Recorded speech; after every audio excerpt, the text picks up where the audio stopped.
नमस्कार व्यूअर्स, और आप सब लोग कैसे हैं। आशा करती हूँ आप सब लोग अच्छे होंगे, स्वस्थ होंगे और मेरा शिव पुराण का पाठ अवश्य देखते होंगे। तो आइए सबसे पहले हम जान लेते हैं कि कल तक हमने कहाँ तक जाना था। तो कल तक था कि परमेश्वर की वह साक्षात शक्ति समस्त पाशों का विच्छेद करने वाली होती है और उसके द्वारा बंधन काट दिए जाने पर जीव अपनी दिव्य दृष्टि से उन सर्व कारण शक्तिमान महादेव जी का दर्शन करने लगते हैं। तो सत्य है, इसमें कोई संशय नहीं है।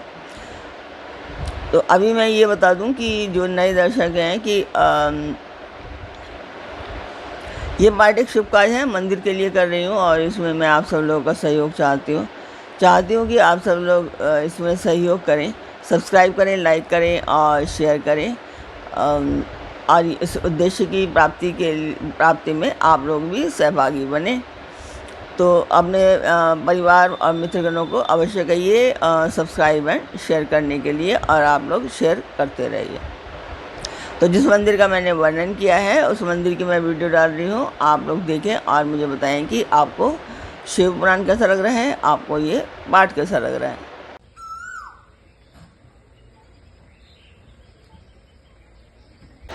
मंदिर की वीडियो आपने देखी, आपको पाठ कैसा लग रहा है कमेंट बॉक्स में मुझे अवश्य बताएं। तो अब हम चलते हैं आज के पाठ पर। स्वागत करती हूँ मैं आप सभी का अपने इस कार्यक्रम शिव पुराण में। शिव पुराण की ये वायव्य संहिता का उत्तराखंड है और इसमें आज आप सुनने वाले हैं शिव की सेवा, भक्ति तथा 5 प्रकार के शिव धर्म का वर्णन। तो अभी जो शिव पुराण चल रहा है इसमें उपमन्यु और श्री कृष्ण की बातचीत चल रही है। और उपमन्यु कहते हैं श्री कृष्ण से कि श्री कृष्ण जो अपने हृदय में शक्ति सहित भगवान शिव का दर्शन करते हैं उन्हीं को सनातन शक्ति प्राप्त होती है, दूसरों को नहीं। यह श्रुति का कथन है। शक्तिमान का शक्ति से कभी वियोग नहीं होता, अतः शक्ति और शक्तिमान दोनों तादात्म्य से परमानंद की प्राप्ति होती है। मुक्ति की प्राप्ति में निश्चय ही ज्ञान और कर्म कोई क्रम विकसित नहीं है। जब शिव शक्ति की कृपा प्राप्त हो जाती है तब वह मुक्ति हाथ में आ जाती है। देवता, दानव, पशु, पक्षी तथा कीड़े मकोड़े भी उनकी कृपा से मुक्त हो जाते हैं। गर्भ का बच्चा, जन्मता हुआ शिव बालक, शिशु, तरुण, वृद्ध, मुमुक्षु, स्वर्गवासी, नार की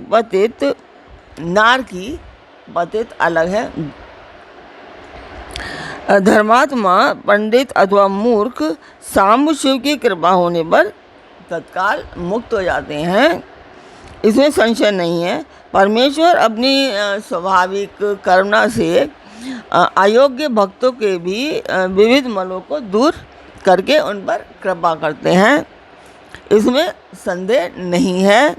भगवान की कृपा से ही भक्ति होती है और भक्ति से ही उनकी कृपा मिलती है। अवस्था भेद का विचार करके विद्वान पुरुष इस विषय में मोहित नहीं होता है। कृपा प्रसाद पूर्वक जो ये भक्ति होती है वह भोग और मोक्ष दोनों की प्राप्ति कराने वाली होती है। उसे मनुष्य एक जन्म में भी प्राप्त नहीं कर पाता है। अनेक जन्मों तक श्रौत स्मार्त कर्मों का अनुष्ठान करके सिद्ध हुए विरक्त एवं ज्ञान संपन्न पुरुषों पर महेश्वर प्रसन्न होते हैं और कृपा करते हैं। देवेश्वर शिव के प्रसन्न होने पर उस पशु में बुद्धिपूर्वक थोड़ी सी भक्ति का उदय होता है। तब वह यह अनुभव करने लगता है कि भगवान शिव मेरे स्वामी हैं। वे तपस्या पूर्वक वह नाना प्रकार के शैव धर्मों के पालन में संलग्न होता है। उन धर्मों के पालन में बारंबार लगे रहने से उसके हृदय में पराभक्ति का प्रादुर्भाव होता है। उस पराभक्ति से परमेश्वर का परम प्रसाद उपलब्ध होता है। प्रसाद से संपूर्ण पापों से छुटकारा मिलता है और छुटकारा मिल जाने पर परमानंद की प्राप्ति होती है। जिस मनुष्य का भगवान शिव में थोड़ा सा भी भक्ति भाव है वह 3 जन्मों के बाद अवश्य मुक्त हो जाता है। उसे इस संसार में योनि यंत्र की पीड़ा नहीं सहनी पड़ती। सांगा यानी कि अंग सहित और अनंगा अंग रहित जो सेवा है उसी को भक्ति कहते हैं। उसके 3 भेद होते हैं, मानसिक, वाचिक और शारीरिक। शिव के रूप आदि का जो चिंतन है उसे मानसिक सेवा कहते हैं। जब आदि वाचिक सेवा है और पूजन आदि कर्म शारीरिक सेवा है।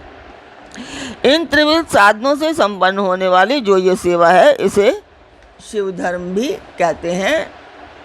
परमात्मा शिव ने 5 प्रकार का शिव धर्म बताया है, तप, कर्म, जप, ध्यान और ज्ञान। लिंग पूजन आदि को कर्म कहते हैं।